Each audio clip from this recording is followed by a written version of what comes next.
Hello viewers, welcome to Chatforum Africa. My name is Priscilla Irent. Chatforum Africa is your #1 informative and educative program. We'll be right back right after this break. Don't touch that dial, stay tuned.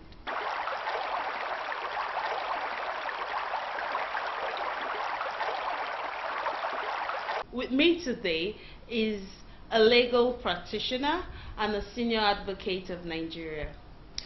Join me as we meet our special guest today. Sir, can we meet you? Well, good evening. Good afternoon. Yes, my name is Bar Segun Odubela. Just like writing said, I'm a legal practitioner. Yes, sir. And I would want you to introduce yourself for those that don't know who Barrister John Odubela is. Can you throw more light, enlighten us? Well, I would say I was born in a town called Ikene. Yeah. About 3 years ago, in 1965, and to my parents, my father is late now, by Emmanuel Odubela, but my mom is still alive. In fact, she's going to be 80 this year. And I attended primary school, Wesley Primary School in Ikene, and then came to Lagos to complete the primary school at Ladilak Primary School. I then went to Lagos City College, Saboyaba. From there, I went to Anwaru Islam College, Agege, where I did my A-levels. I then proceeded to the Ogun State University, Agoiwe, now Olabisi Onabanjo. I then did my master's degree at the University of Lagos in 1995.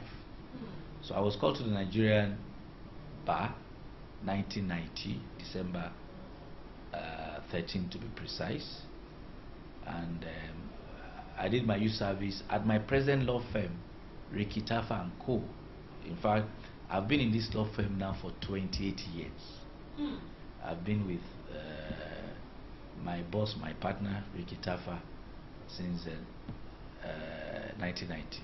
So that's what I've been doing. And of course, in between, of course, I was appointed as a commissioner for education, science and technology by the current governor of Ogun State, Senator Ibikunle Amosu, CONFCA, in 2011. And I spent 4 years, so I completed his first term. And after which I made up my mind that I was coming back to my practice.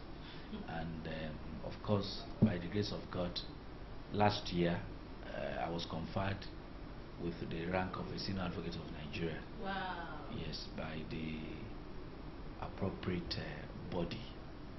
So I think that so far that's. Congratulations. Thank you. Thank you. Now, how would you assess the state of the nation from your own perspective? Well, if you ask me, I will say that we still have a long way to go. And I think the problem you have in a country is leadership problem. Yeah. And I think in recent times, we've not been very, very lucky about the leaders that we have been elected, particularly at the federal level. And I must say that my view, even though I voted for APC in the last election, general election 2015, but I must say that I feel very disappointed that it appears to me that these governments haven't got any clue as to the problems of Nigeria. Or if I say they have the clue, then for me, they've not lived up to the expectation. So I think we're still, look at security.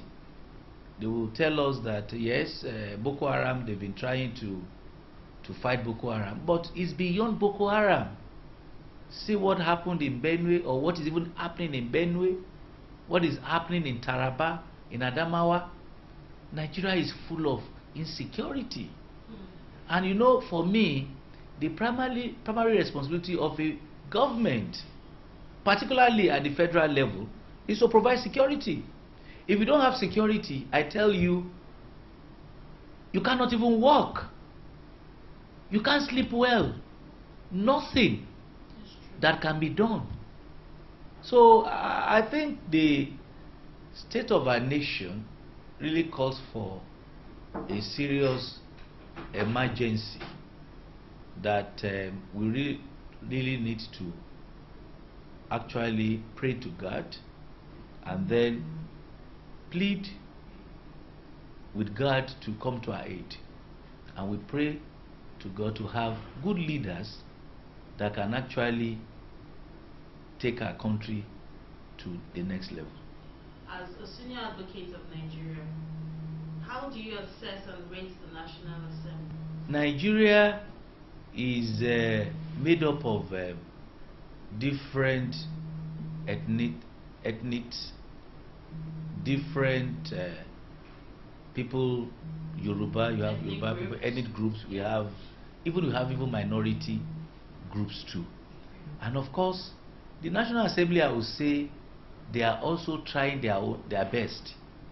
But I will say that there are certain steps of the executive that I feel that if they had lived up to their expectations, they would have done better. We would not have found ourselves where we find ourselves now.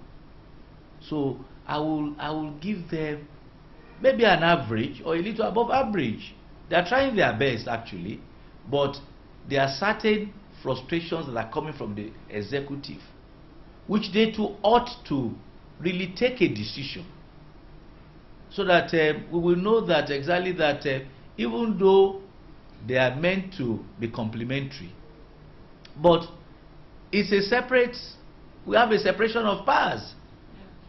So, but for me, I will still expect the National Assembly to do more than what they are doing presently. The fight against corruption in this present administration? Well, for me, I would say that first of all, the fight against corruption is very selective. Because you can't tell me that those around Mr. President are free from corruption. How come are we still against people that are in the opposition? And let me tell you, from my own little experience that I've seen, I could see that even the EFCC themselves, I will tell you, I don't even really have confidence in them, because most of the investigations they do are no investigations. Most of the investigations they do are not thorough investigations, and they will just come to you and tell you that they have intelligence reports. Which intelligence reports? Have you investigated those ones? You find out that most of their investigations are very porous. So I will say that government talks about fighting corruption, but I have not really seen that. Well, if I want to give them, I will not even give them a pass mark. I'll probably give the government like 30%, because it's targeted against those that are perceived as the enemies of the government. So let's go for the short break. We'll be right back. Stay tuned.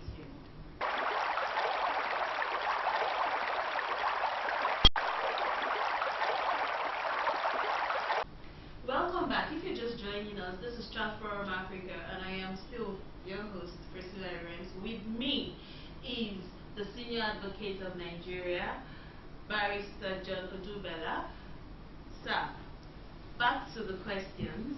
What is the most challenging case you've handled as a legal luminary? That question is very difficult to get a straight answer, because I will tell you that all cases come with their challenges. But if you want me to actually pinpoint to one, I will then say is the governorship petition of Adams Oshiomhole, comrade, the former governor of Edo State. And I remember, because it was our brief, we were briefed, and we now also brought in some other lawyers.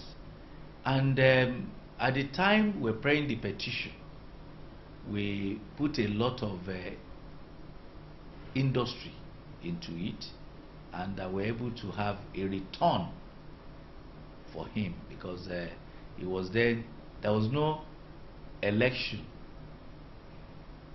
after the general election.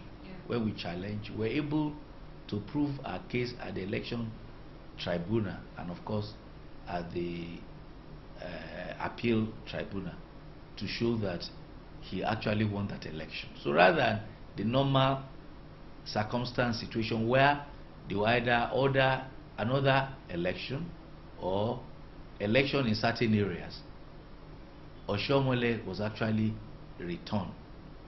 So how was it the most challenging case for you? Because first of all, people didn't believe in that petition. They felt that it's not possible, that the best you can have is a cancellation of that election, and the court or the tribunal will now go and order another election. But it's so challenging to the extent that, like I said, we put a lot of industry into that petition. We have to look at local government by local government, ward by ward, and polling booth by polling booth, to be able to show that in this election and in this area, Oshiomhole won.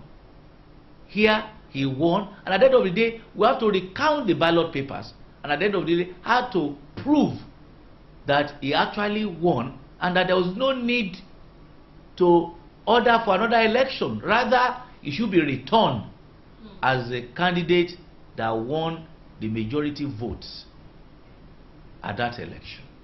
Wow. Yes, very, very. So that was a technical case. Oh, very, very. Well, technical combined with justice. Yes, technical combined with justice. You won the case. Oh, yes, and he finished his 8 years, and somebody else now had a successor, who is already even almost is 1 year, going to 2 years. Yes. Okay, sir, as a legal practitioner and also a senior advocate of Nigeria, are you also an activist? Well, I don't know what you meant by an activist, but I can tell you some of your colleagues, learned colleagues, yes, some of them are also activists in their fields. They combine being an activist. So I don't know if you were at a time involved, if you used to be an activist. No, I got your point. I got your point quite all right, but I don't believe in people going about saying they're activists. Yeah. No, your action will speak for yourself. Of course, right from the student union days, I was the general secretary of my union, of the student union at the university. Even at the primary school level, have been participating in fighting for rights, people's rights, and up till now, even in the last 10 years, I've done a lot of pro bono cases just to help the people that cannot afford to pay legal fees. So, and by that extension, I'll say I'm an activist, but I don't need to come out for people to go to the street, to carry placards and what have you. But I know that I fight for people's rights. I fight for people's interest, particularly those that I know that exactly. So for me, if the answer is to say yes, because I engage in such, that I am, yes, I am, and I still fight for people. I also want to ask you this. Do you have any political ambition in future? Well, you see, I've never really liked politics. In fact, when the governor invited me, and after 4 years, I knew that no, I needed to go back to my work. But for me, I wouldn't say that I have ambition. But where my services are needed, are required, particularly to serve my state, to serve my country, I will reconsider it, and then I can actually serve. But not that I want to go and start standing in for election, battling for no. I don't. I'm not cut out for that. But where I'm invited to serve my people, I will be willing to serve them. The headsmen and the farmers clash in Nigeria. What do you think is the way out? Okay, the problem is that of the government. You see, let me tell you, and I share what people have been saying. Herdsmen are businessmen, and their businesses are private. They make money and they use that money for themselves. So why would you allow herdsmen to go into somebody else's farm and destroy the farm?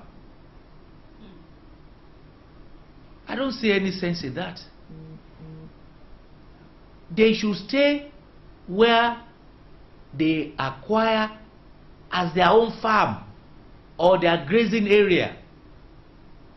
It is wrong for somebody to live. I'm not saying they cannot live anywhere, any part of the country. Oh, if you come to Headsmen, if you want to stay in Benue, no problem. But if you really want a field, apply to the government, just like the way the farmers had applied and they were given farmland. You too apply. But except you apply and you have been granted one, you have no business to just be going from one place to the other and destroying other people's farmland. They are also entitled. They are Nigerians. They have not come to your own place to destroy your farm. So why should you go to other people's farmlands and destroy them? I think it's a problem of government, and I hope and I pray that the government will take every steps that needed to be taken before it goes into a full-blown crisis. So what do you think is the way out now? What would you advise the government to do? The government, they should recall those people. There should be laws that they cannot graze in other people's land. Let them apply for the land. Under the Land Use Act, is the governor that has that is in charge of the lands in the state. So if somebody said he wants to graze in Ogun State, for example, let him apply for land. And once he is approved, then he should graze in his land. He has no business to go to other people's land and destroy their farm product. It's wrong.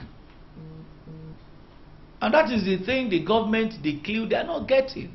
Or whether they are getting it or they are just deliberately destroying the country. I can tell you it can actually destroy the country if care is not taken. How did Boko Haram start? Boko Haram start at the time it got out of hand. You need to go and see how much the government have spent, how much even individuals have also come to the aid in the fight against Boko Haram. So why should you now allow another one to start? So I think it's still the responsibility of the government. Okay, the last question I'm going to ask before we round up. What advice do you have to give to the president of this country?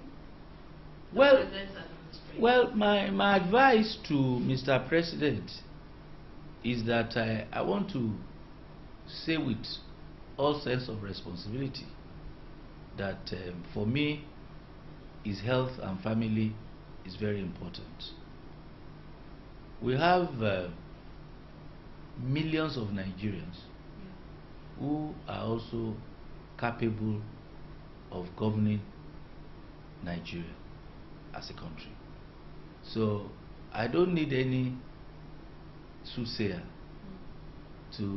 or for somebody to say that without Mr. President, Mr. Buhari coming back in 2019, there's no Nigeria, and that except he comes back, Nigeria cannot progress. It's all bunch of lies. It's all bunch of lies. We have quality people who can also aspire to become president. So I will advise that because of what he has gone through in the last 4 years, or the last 2.5, 3 years, that he needs to actually go back and rest. Let other people come and try and see and put in their own efforts too. So that's my advice. Thank you so very much, sir, for your time, and I hope when we call you next time, you honor our invitation. Now we've come to the end of today's show. If you're just joining us, you missed a lot, but there's always a repeat broadcast. My name is Priscilla Lorenz, and I'm signing out. Bye.